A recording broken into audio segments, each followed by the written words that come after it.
Hi. Hello, everybody. Welcome to Knock Knock Hi with the Glockenfleckens. I am Dr. Glockenflecken, or Will Flannery. I'm Lady Glockenflecken, also known as Kristen Flannery. I think it was 9th grade when I decided to go from William to Will.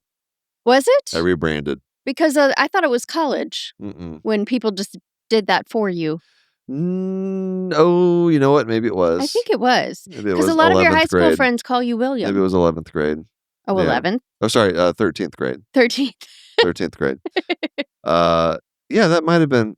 Maybe you're right. That's what you told me. Oh, that's. I think back in the you're day. right. That's because there was a high school senior when I was a freshman who went by Will, and he was super cool and really good at tennis. Mm-hmm. And we were on the tennis team together. Mm-hmm.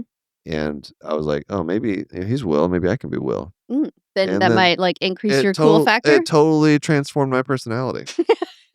Did it though? William is not a William.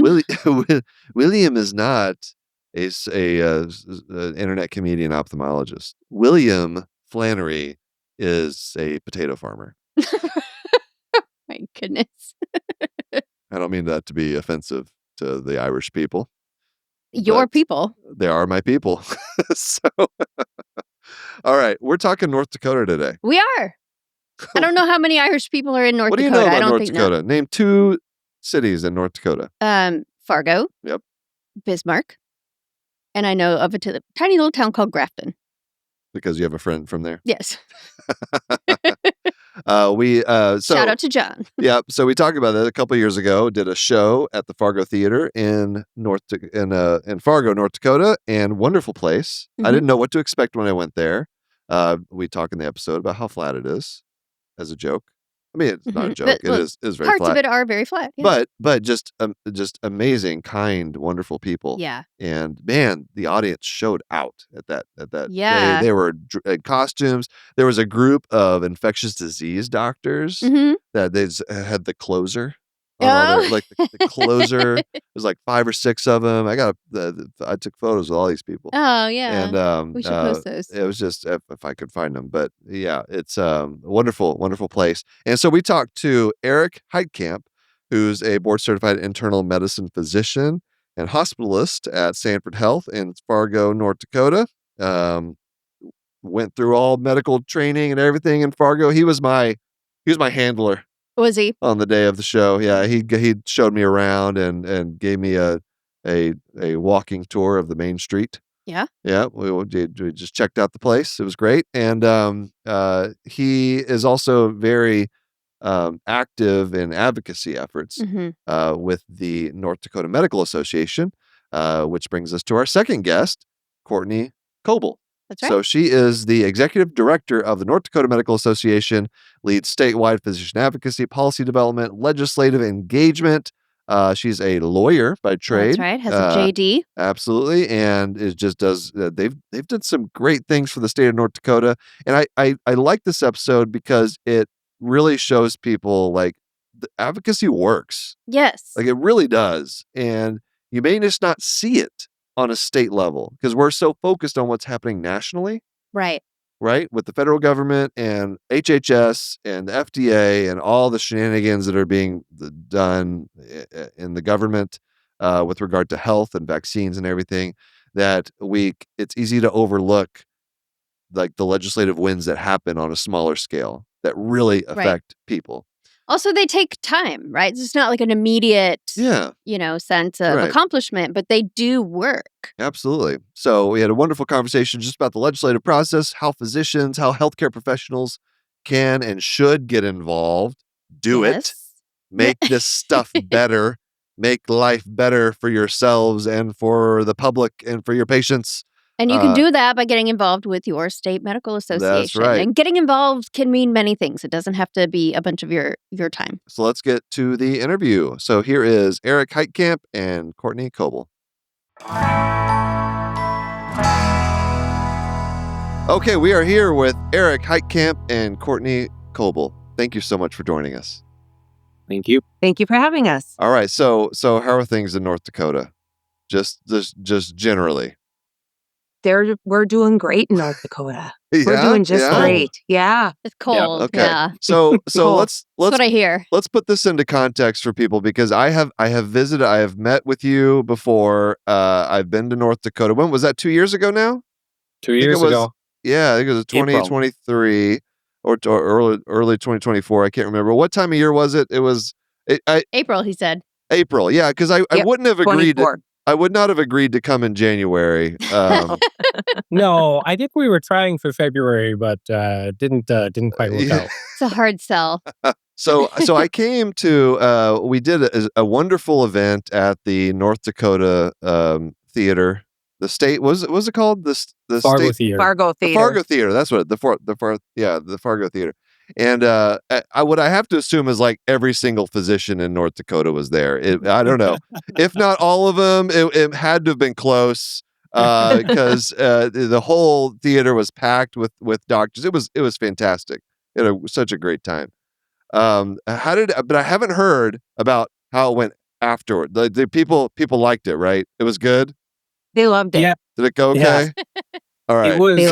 It was wildly successful, actually, and to this day, I still have people asking, when is Dr. G coming back? When are we doing this again? Who's the next speaker? And I just keep saying, like, I don't know if I can find anyone that can top that. It was such an awesome event, and have you heard it went well. Lady Glockenflecken? I was just going to say, if Lady Glockenflecken came, that would top it. Definitely. Yes, easily. Good. I heard on one of the old podcasts that Lady Glockenflecken is actually funnier than Dr. Glockenflecken. Yeah. I mean, she has her moments for sure. But you did something with that event that I thought was pretty genius. Because I talked to a lot of like medical associations and organizations, and everyone's concerned about the same thing, is that's like membership, like getting people engaged and a part of the organization.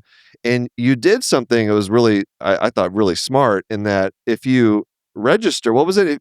You tell me. I think it was like if you registered, you got a free ticket, or how did you drive membership through this event? Yeah, so it's kind of a complex system, but essentially it was free to members who were already part of the North Dakota Medical Association. And then for individuals who signed up, it was then free for them. So it encouraged membership so that they would get, essentially free tickets.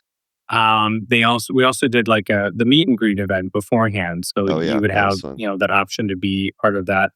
And then it also encouraged residents who actually get free membership into the North Dakota Medical Association to sign up and to say, I want to be engaged. I want to know more about NDMA. I actually want to hear about the issues that are facing my state. And that brought them out, right? Brought them out to an event outside of the hospital or the clinics. Why is it so difficult, I guess, to like get people and get physicians in general engaged? And like, what's holding people back? I think sometimes what's holding people back is apathy. People find it hard to get involved. What I also see in North Dakota is people are very dedicated to their specialty, yet not to the General Medical Association. And in our state, our specialties are so small, they don't have lobbyists. Some of them have administrators, most do not. And so it's really important to be both members of your specialty and your state medical association.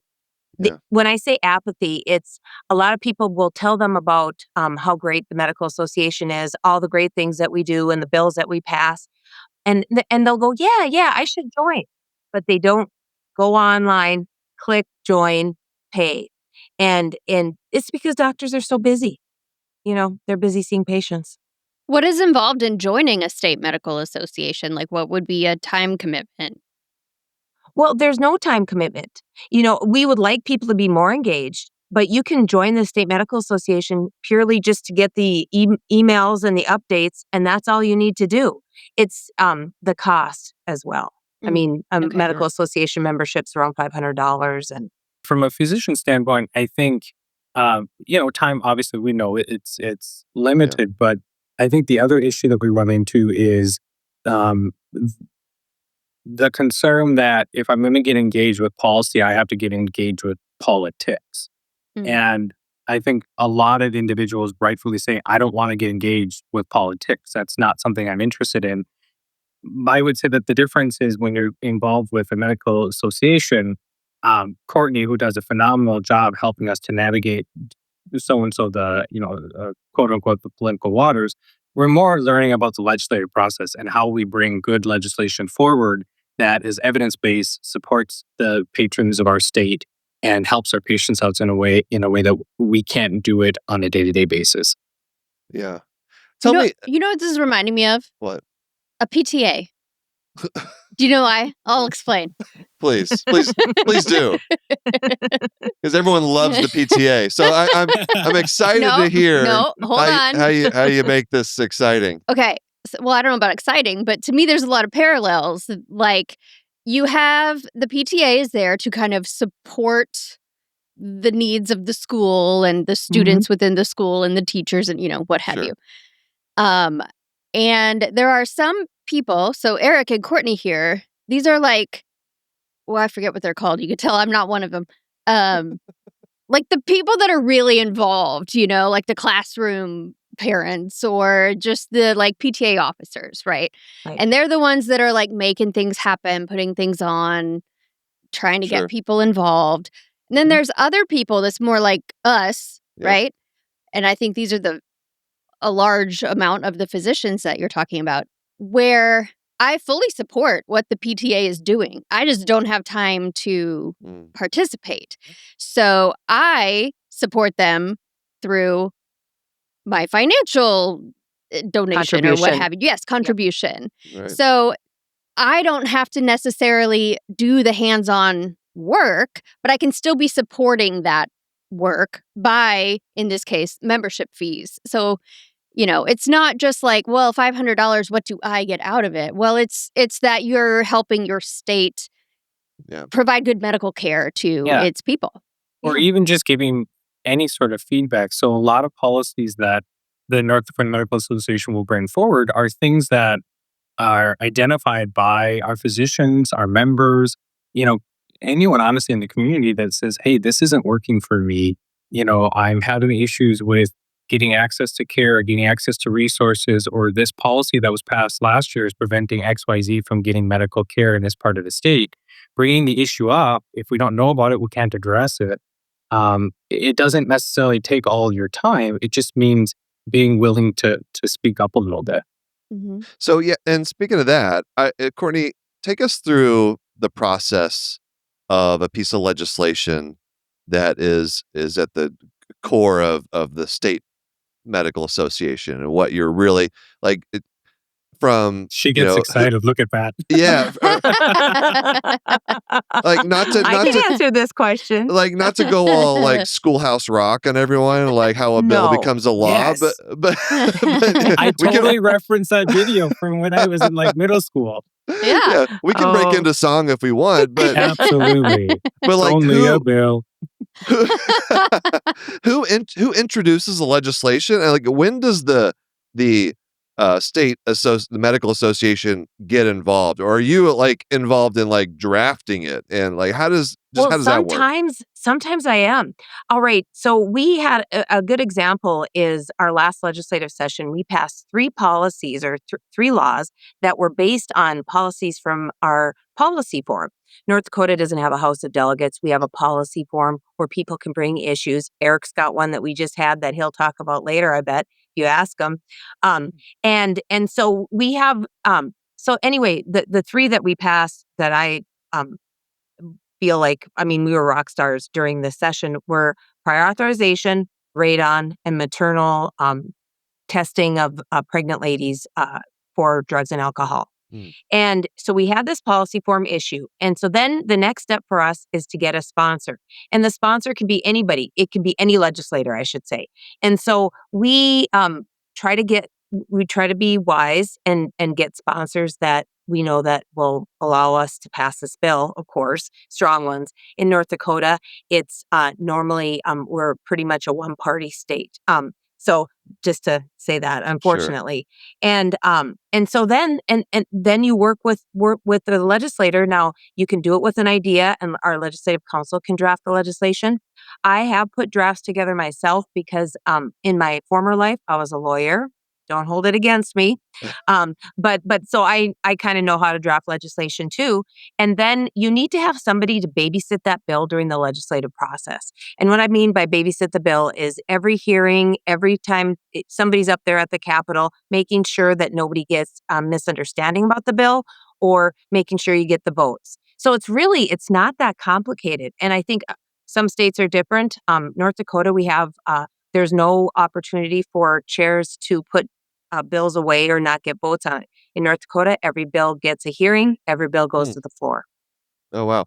And so you're like counting votes. You're like Oh, yeah. you're Oh, yeah. have a sense of how what about the how much of it is just giving like basic education to the legislators? Because I this is an area Mhm. I feel like we overlook as physicians because like we feel Just the we're curse of like knowledge, you yeah, forget. we're operating at such a high level with these medical issues that we forget So true. that people just don't have that basic level of health information sometimes, right? Oh, And you're totally right. And really, Mhm. when you approach legislators, don't ever feel like you're being too simple. I mean, it's yeah, basic things. And every time when I'm talking to a legislator about one of these issues, sometimes even me, go over people's head. I mean, when I started this job 14 years ago, I didn't know the difference between a PA and an MP. So, yeah. I mean, I've learned a lot. I've learned So a lot. so Eric, like when you break out the whiteboard to the legislators Of course. and start I always really keep one. diagramming out the hyponatremia, do you when do you see the eyes glaze over? Is that right away or does it take a few minutes? Um, Does it? so I've been very I certainly carry my whiteboard all the time. I have one actually somewhere back there, but no, surprisingly, when I've gone to talk with our legislators, whether it's on phone or doing any sort of Zoom session, they're super receptive to the information. They ask incredibly That's great. Yeah. important questions that I can help to kind of answer and bring that information forward. But I actually find that the most effective thing I do to help legislators understand the issues or the complexity of what's going on is to bring a case with me.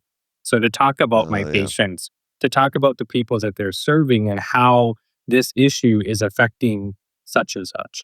Give me an And of example. course, um, a number of years ago, NDMA actually meets with our representatives on a yearly basis. We have this kind of event where we all sit down and have dinner and try to talk about the issues that are facing our state. And I brought forward a patient that I had who was homeless, and the series of events. I mean, seriously, you could have made a movie about this guy's life.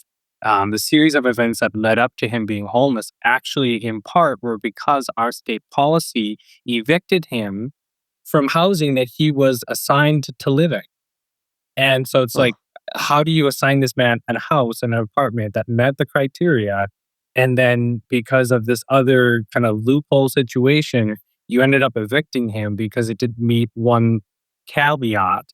And so now he's homeless. He's in the hospital. He has foot infections, frostbite. Of course, living in our state, frostbite's a real concern.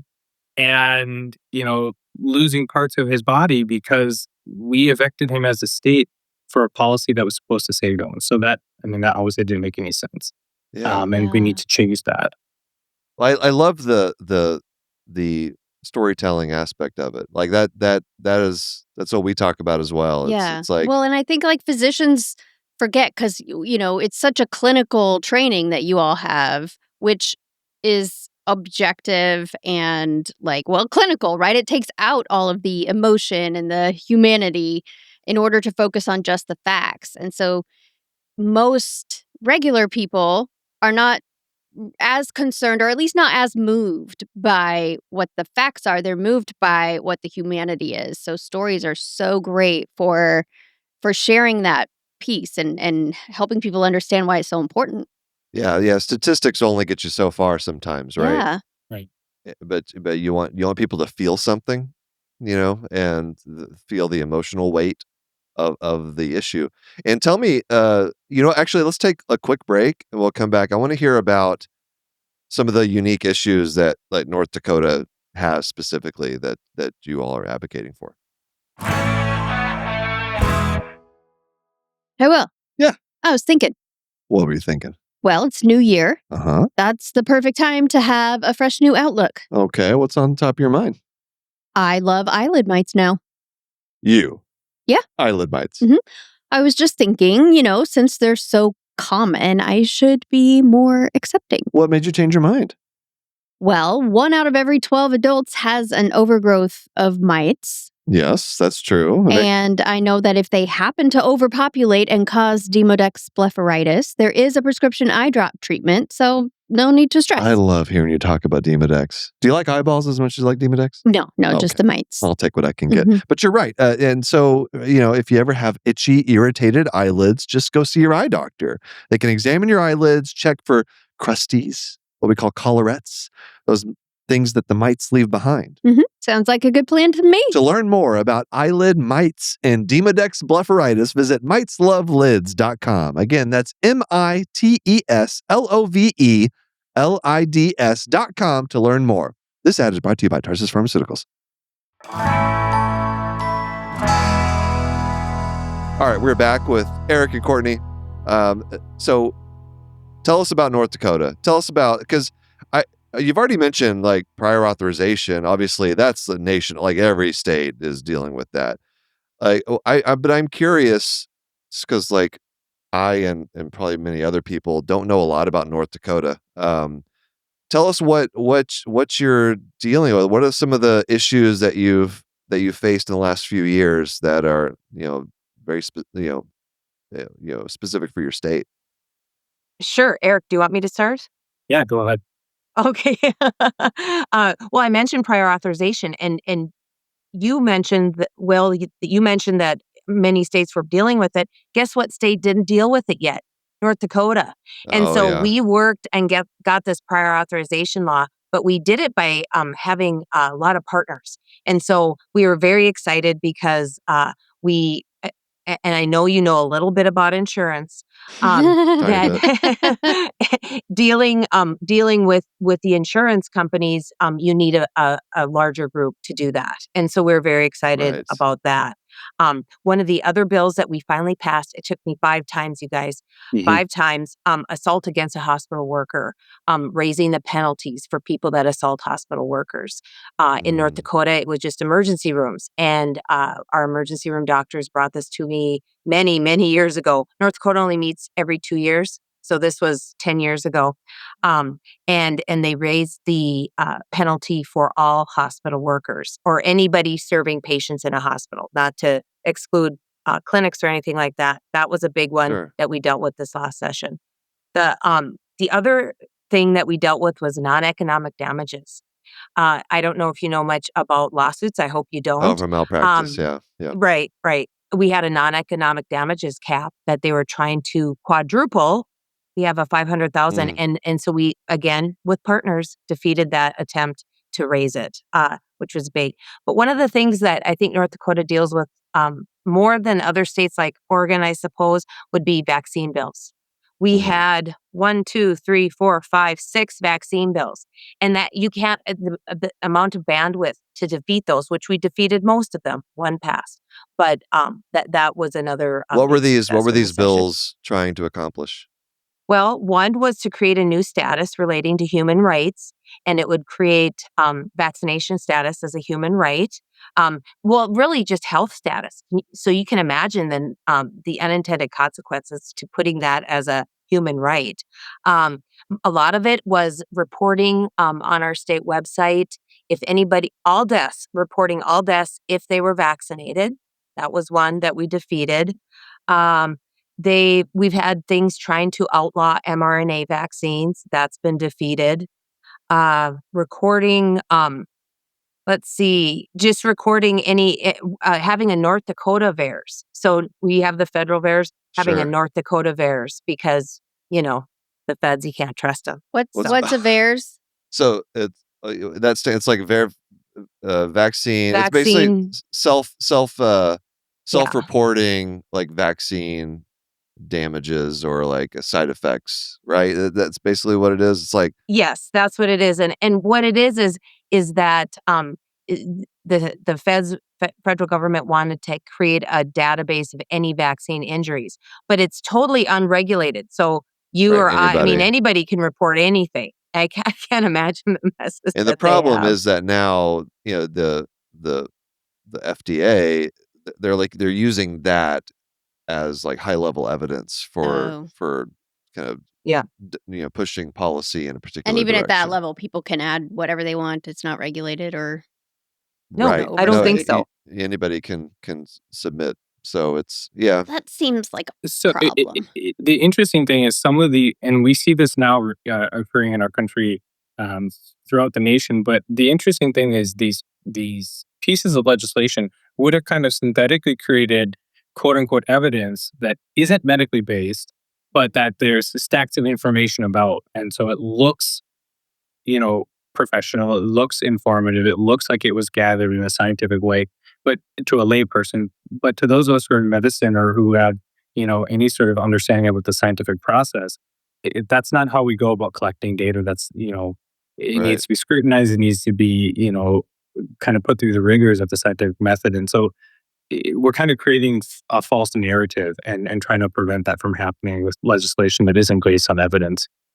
Mm. Yeah. Ooh, that's sneaky. Sneaky, sneaky. So what's next?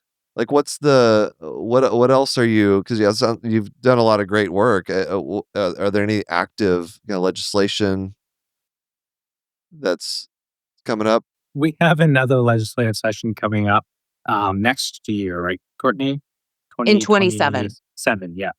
Um, yeah, so a little bit time yet, but mainly just gathering information from our members, gathering the situations across the state that are needing to be improved upon.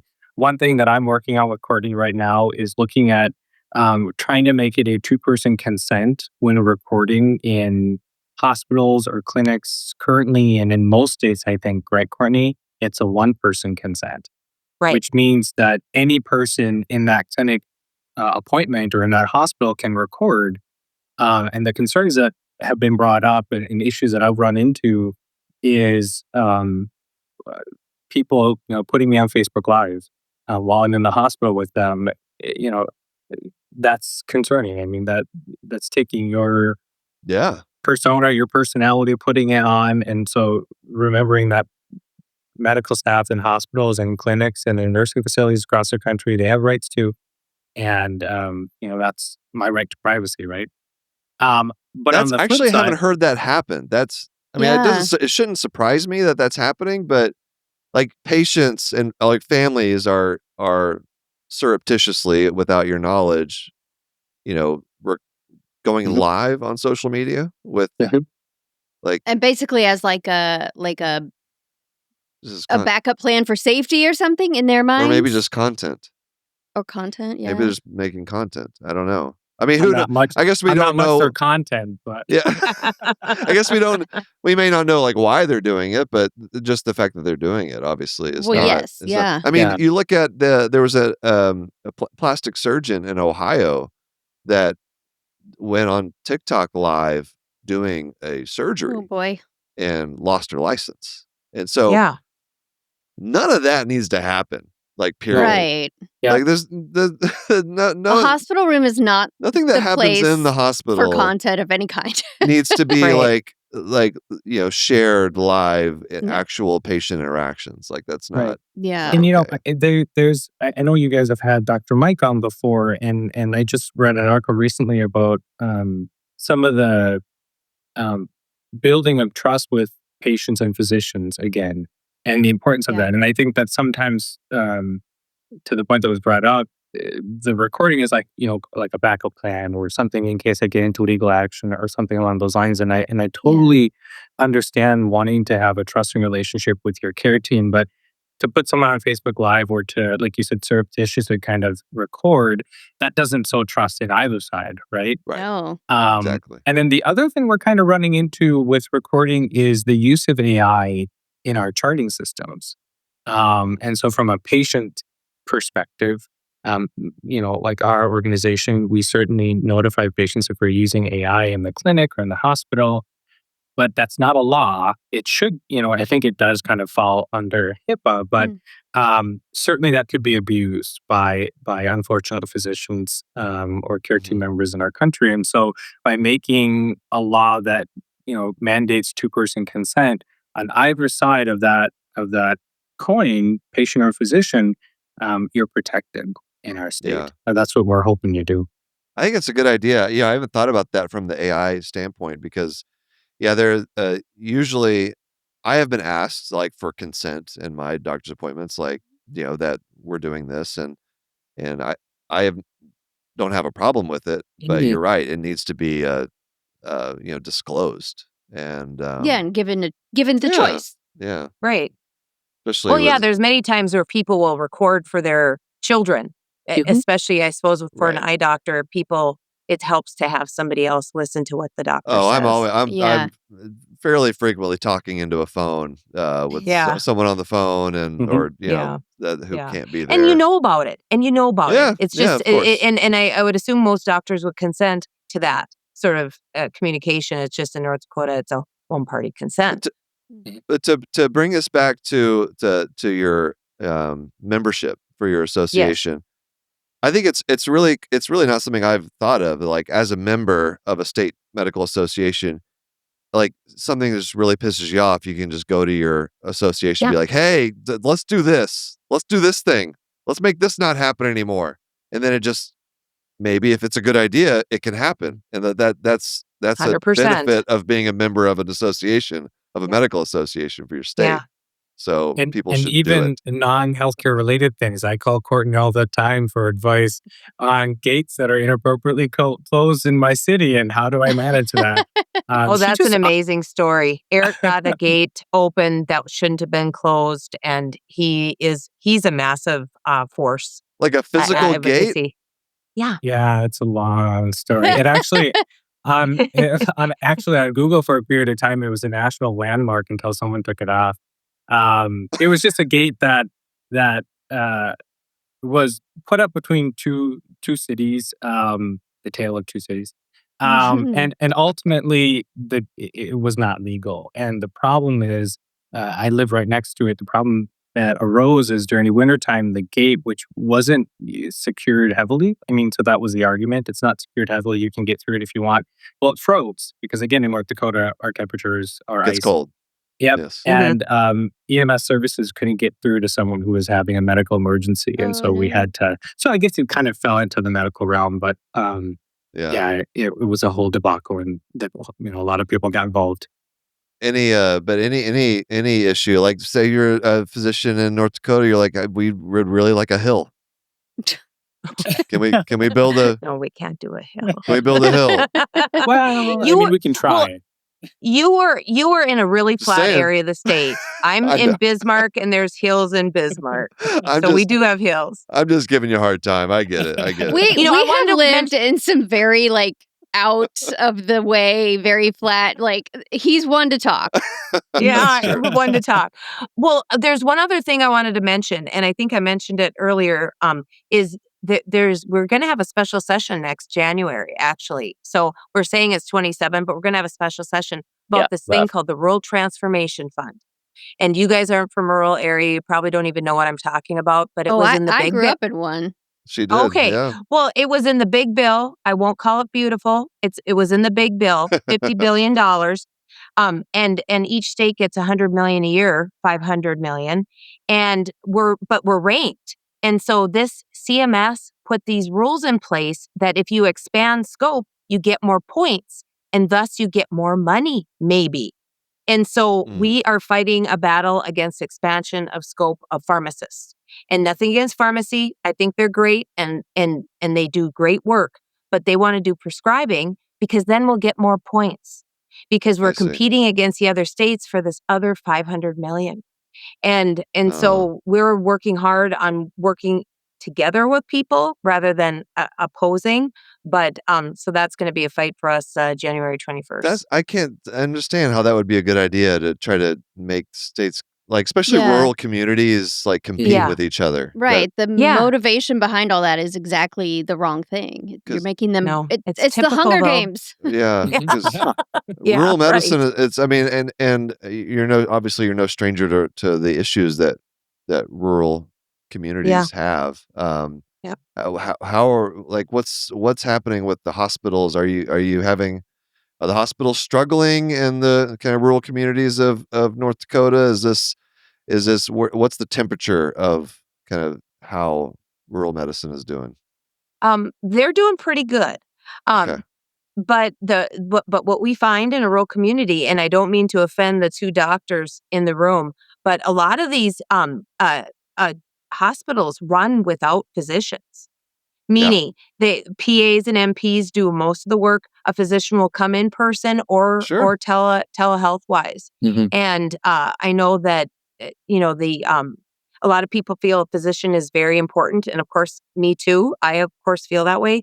But in the if somebody's bleeding out, something's better than nothing. Well, So, you need Yeah. somebody, yeah, with some medical training, right, everywhere. But it's I don't know, It's especially with tricky. with Medicaid cuts, Yeah. and I'm not sure what percentage of your state A is large on percentage. Medicaid. Yeah, Yep. yeah. So I'm sure that's been a big challenge. How are you yeah. guys navigating that as a state society?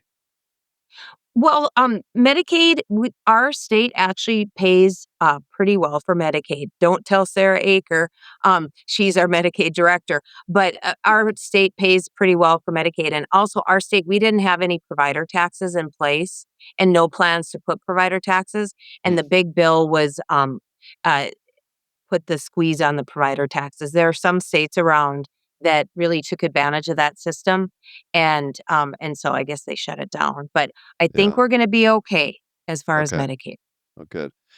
Well, there's as far as you, you know getting physicians to be interested in advocacy. One thing I always, obviously, when I talk about like the healthcare system, I show my videos when I go and talk to different, organizations. And one of the questions I always get is, what do we do? Like, how do we start? And one thing I always tell people is like, just get in contact with your state medical association, especially to med students and Perfect. residents. Like, wherever you end up, like, Yeah. every Mhm. state has a medical association, right? And so, Yeah. even if it's you're just there for a few years, like, find out what's happening. Every state has a laundry list of improvements they'd like to make in their state, right? And so, all it takes is just, like, reaching out, right? And finding out. Yeah. A I hun- think I- that yeah. like people need hope right now and you guys, could potentially be a source of hope. Like look at all these For people sure. who are really fighting for things and have a actual chance at making change and have a track record of Yep. making change. Yeah.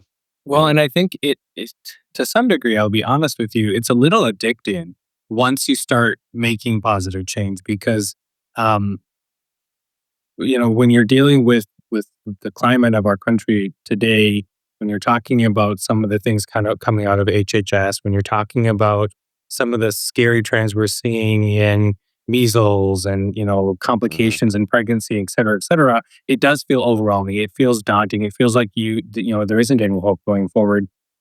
But that's at the federal level. At the state level, things move a little bit quicker. They move a little bit more fluidly. And when you sit down and talk with your representatives and you have real conversations, you go and have coffee, it makes an impact, it makes a difference. And I think physicians, when I was in my medical training, it was, you're going to go to a small town and, you're going to be kind of this pillar for this community. You're going to be supporting this community. You're going to be someone of importance. And I think that is true, but not in a context of being someone that is idolized or not that context. More along the lines of um, someone who has an opinion that can support the community and drive positive change. We forget to do that outside of the walls of our clinic and our hospitals. Yeah. Yeah, and it's needed now more than ever. And by the way, we also would love to have some more physicians in public office as well. Yeah, sure. So I Not know. not you though. Well, yeah, as I always say, the opposition would have quite a bit of material on Yeah, me, that's I right. believe, over the I years. don't know if that matters anymore. Who knows? Yeah, actually, that's a Right. good Apparently point. not. But Eric, I don't know. Maybe that's the next step for you. Probably not. I want to put you on the spot, but Yeah.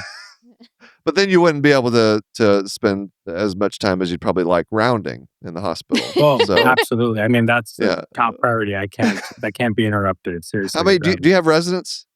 Yes, we Yeah? do. We had actually in our School of Medicine is expanding their residency program by quite a bit. We have another internal medicine residency starting in Bismarck.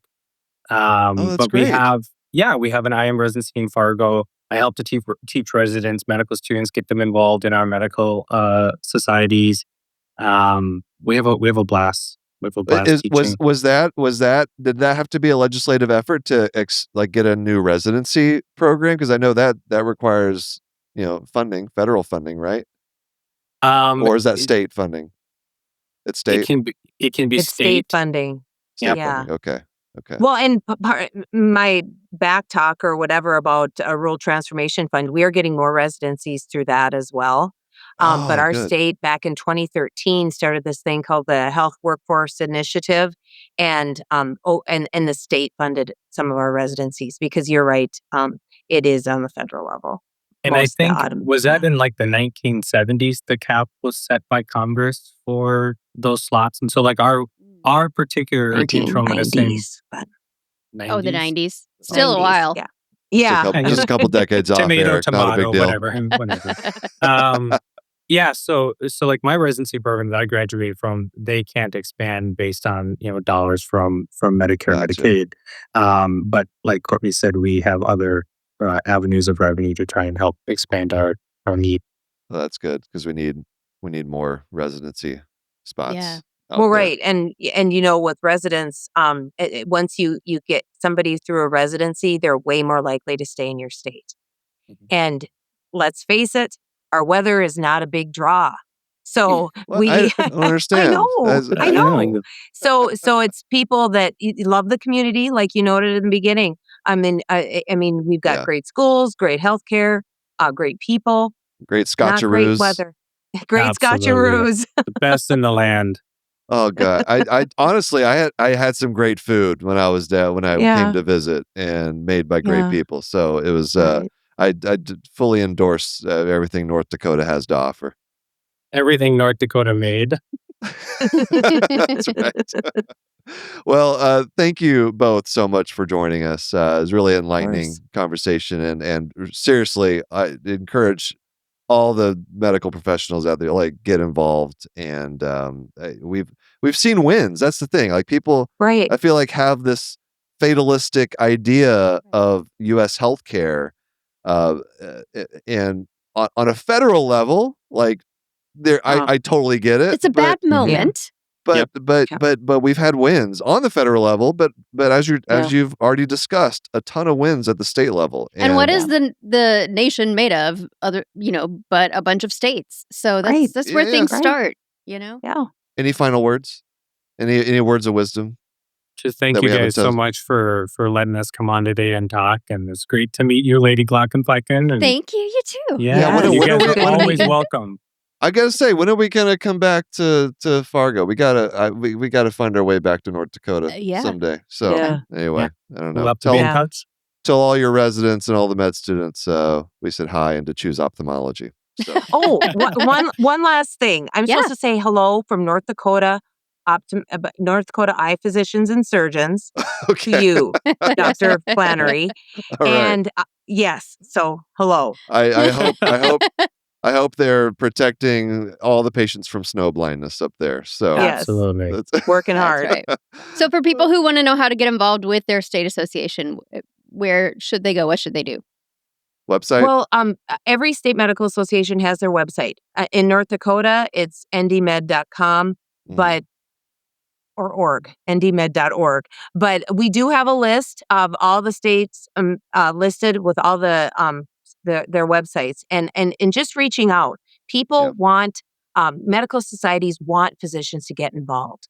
And so any reach out will be answered with welcome arms.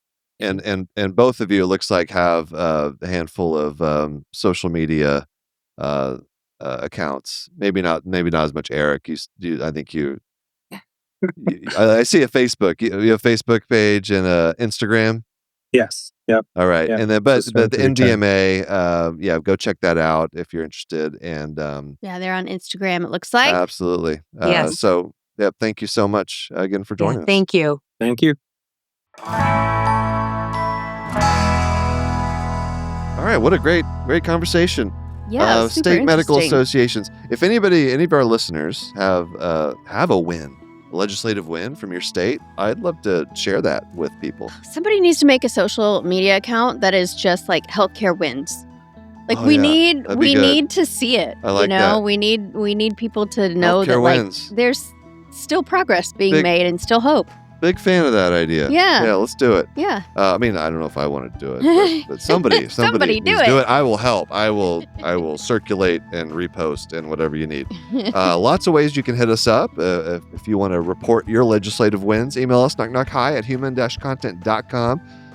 Visit us or send a message to us on our social media platforms. You can hang out with us and our Human Content Podcast family, by the way, on Instagram and TikTok @Human Content Pods to see all the offerings these days.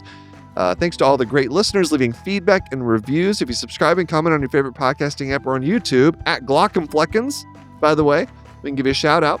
Like @FaithJoyP3K said, you guys should have a speech and language pathologist on.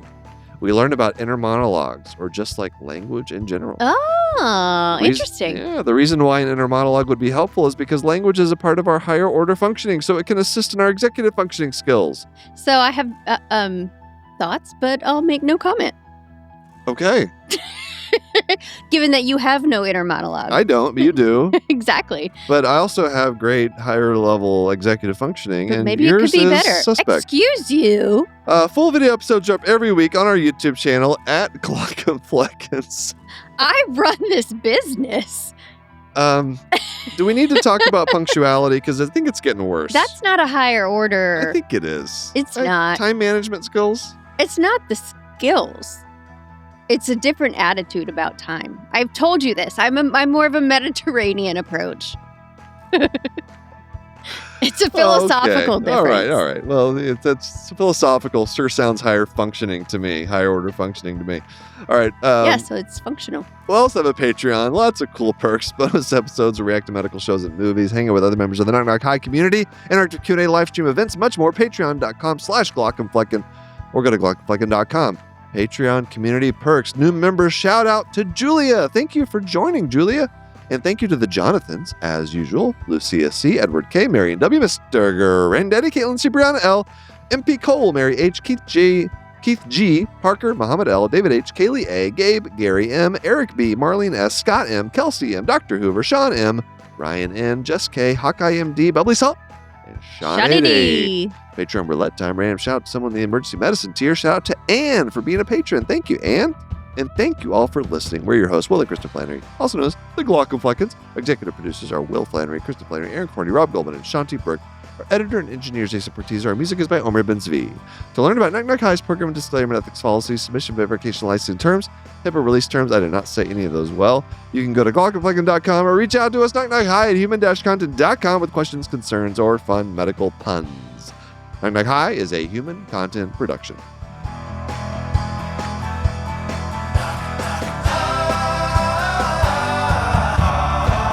Knock, knock, goodbye.